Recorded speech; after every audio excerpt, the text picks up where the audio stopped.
Tęsime laidų ciklą. Tu mirsi panašiai.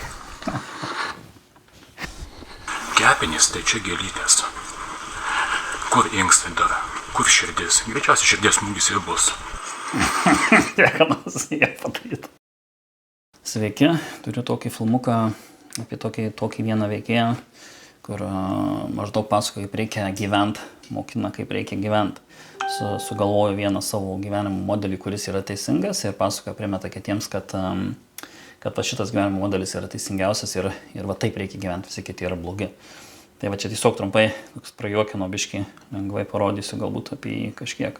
Pakeitę vieną narkotiką kitu, darot savo gerą, labai klystate.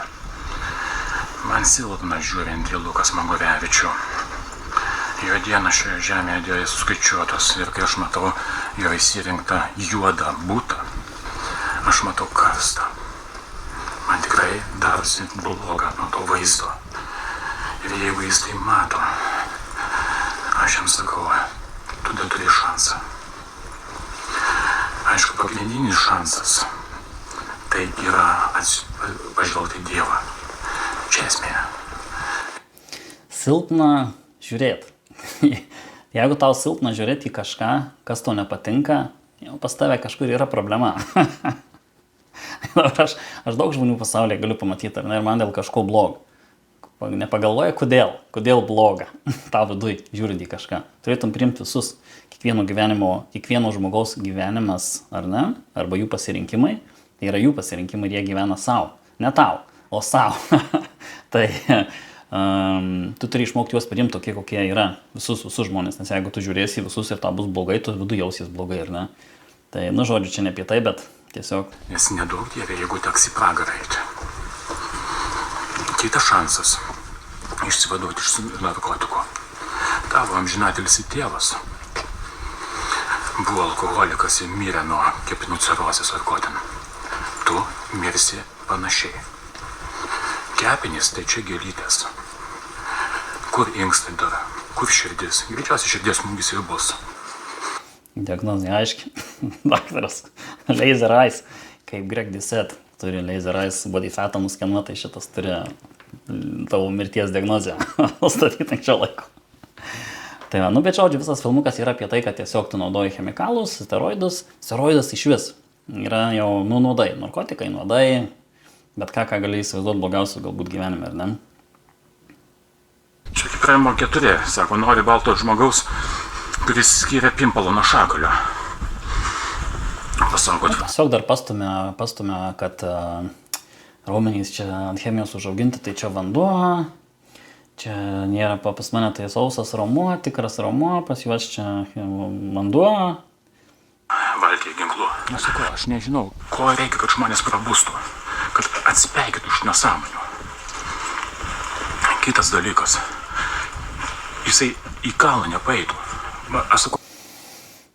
Ko reikia, kad žmogus atsipeikytų, atsibustų realybėje? Nereikia, žinok. Reikia tau atsipeikyti ir atsibusti į realybę. Tai tavo realybė būtų tokia, kad priimtų su žmonės. Tu viso pasaulio nepakeis, kiekvienų, bet kurio žmogaus gatvėje nepakeis. O tau nepatinka, man nepatinka Lukas Magrauskas, ar ne, nes jis didelis, užsivaręs ir chemkę naudoja.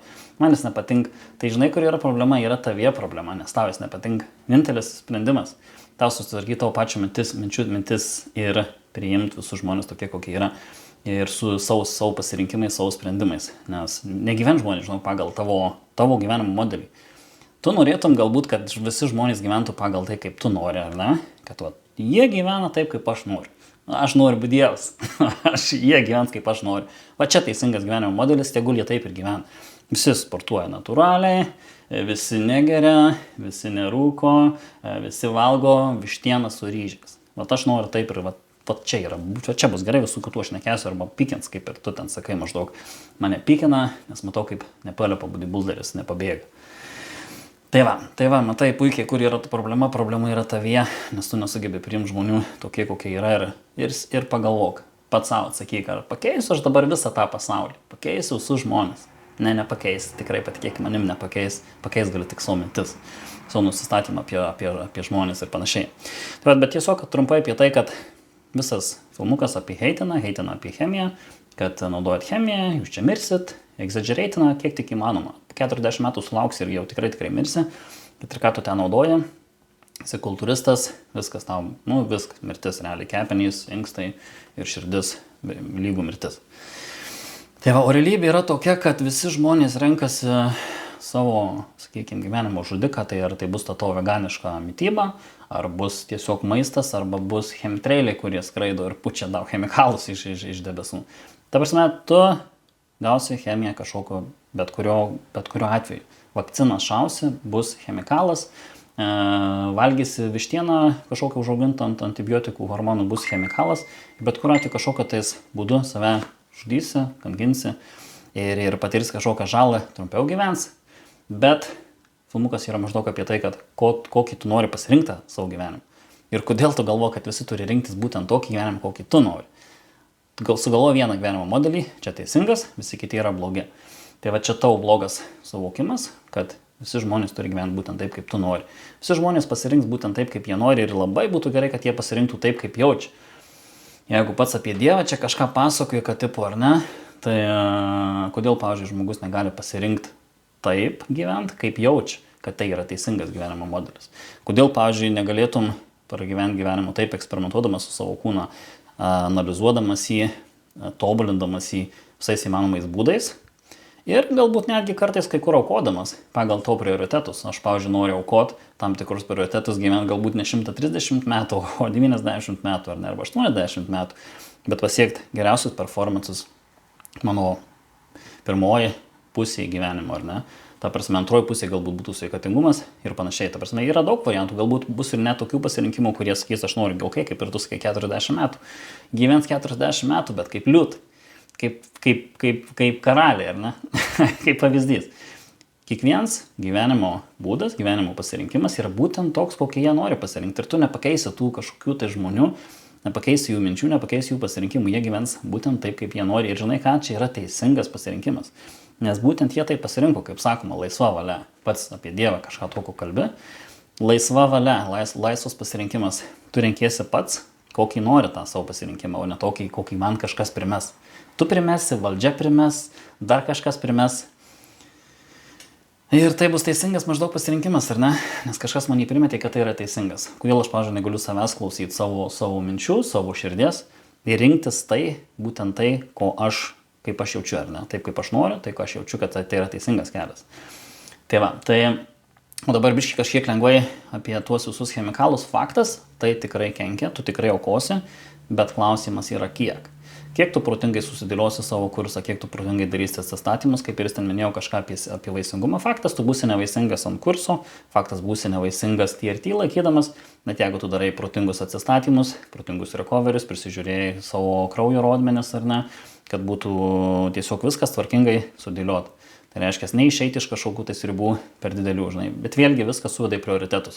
Prioritetai, kiek daug tu galbūt nori tos sveikatos aukoti. Ir tai bus tokių pasirinkimų, kur sakys, man nereikia tų vaikų, aš viską padarysiu, aš mirsiu, galbūt iki, kaip tu sakai, iki 40 metų, bet padarysiu tą rezultatą. Ir žinai ką, tas pasirinkimas bus teisingas, nes tas pasirinkimas yra jo. Ir jisai pats pasirinko tą tokį gyvenimo būdą. Čia jo gyvenimas, jis pasirinko. Ir viskas. Ir tai bus teisingas pasirinkimas, nes čia jo pasirinkimas ir tiesiog jis taip nusprendė. Tai va, bet vėlgi grįžtant, kaip ir sakiau, ar ne, tikrai puikiai galima susitvarkyti sveikatą, prisižiūrint, papildant savo mitybą kažkokiais papildomais reikalingais mikro-makro elementais, kad tiesiog niekas neišeitų iš ribų, prisižiūrėti kepenis, prisižiūrėti inkstus, prisižiūrėti širdies ritmą, spaudimą, arterijas, viską galima puikiai prisižiūrėti ir sumažinti tą žalą iki minimumo ir pakankamai sveikai gerai gyventi, netgi naudojant tą pačią chemiją, tuos pačius chemikalus, ar ne.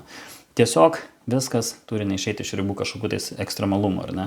Tai tiesiog grubiai sakyti, kad steroidai chemija, jau čia tu mirsi 40, tai tikrai yra kvaila ir pats, manau, puikiai tą supranta šitas žmogus, kuris pasako. Tiesiog taip lengva pastumti, tiesiog nesąmonė šnekėti, bukai. Tai lengva taip šnekėti, bet tai yra faktas, yra nesąmonė ir daug kas, kurie klauso, faktas tą supranta ir faktas jisai pats tą supranta, jis tiesiog nori exaggerating, perdėti ir padaryti tokią dramą iš niekur maždaug, kad filmukas kažkaip tai skambėtų baisiai. Tai bet realybė yra tokia, kad tu susidėlioji prioritetus, kiek daug nori aukoti sveikatos, nes tikrai manoma pasiekti labai gerą rezultatą sukuriant labai mažai žalos, netgi tas pats pažiūrėti į old school sportininkus, kultūristus, kurie baigė savo karjeras, gyvena 80-90 metų ir neturi problemų kažkokių tais didesnių, ar ne? Nors tais laikais varydavo iš vis labai mažai kažkokius tais sveikatingumo etapus, kažkokius atsistatymus tvarkingus, recoverius, arba prisižiūrėdavo ten tam tikrus, tiksliau tam tikrą žalą, kurią sukurdavo galbūt su chemikalais. Tai dabar tikrai galima išlaikyti tą kiek įmanoma tvarkingą visą tą sistemą ir viską padaryti ganėtinai sveikai.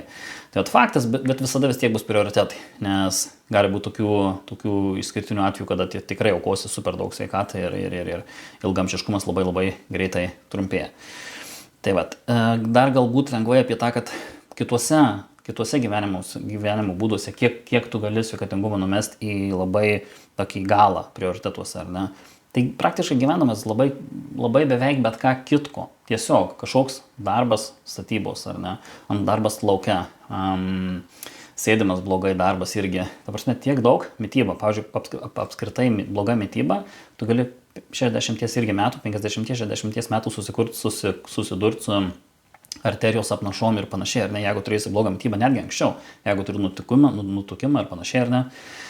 Tai ta prasme, tu sukursi daug daugiau žalos negu naudodamas steroidus nes faktas, naudoji steroidus, tu jau sportuoji, tu tobulini savo mitybą, savo kūną, ar ne, savo body fatą. Tu tikrai, ta prasme, vien tą pasirinkdamas sportą, sveikatingumą jau sukuri labai didelį pranašumą prieš tos, kurie iš vis net nesportuoja. Ir netgi naudodamas steroidus, sakykime, protingom dozėm ir sportuodamas, prisilaikydamas, sakykime, body fatą tokio ganėtinai sportiško, atletiškos formos, ar ne, ta prasme, tu tikrai lenki didžiąją populiacijos dalį, kurie tiesiog nesportuoja ir tipo nenaudoja chemikalų. Tai tas exaggeratinimas su steroidais, kad tu iš karto numirsi, tai čia faktas yra visiškai nesąmonė, ką visi puikiai ir supranta, bet tiesiog norėjau savo nuomonę apie tai. Ir jo, šiam kartui būtų maždaug tiek, toks trumpas filmukas apie tokius dalykus. Aišku, juokinga buvo tą filmuką pasiklausyti, kai žmogus tiesiog heitina iš oro, bet jo, įdomu, linksma. Tai mano nuomonė tiesiog apie tai bus tokia ir susimatysim kitame. Iki.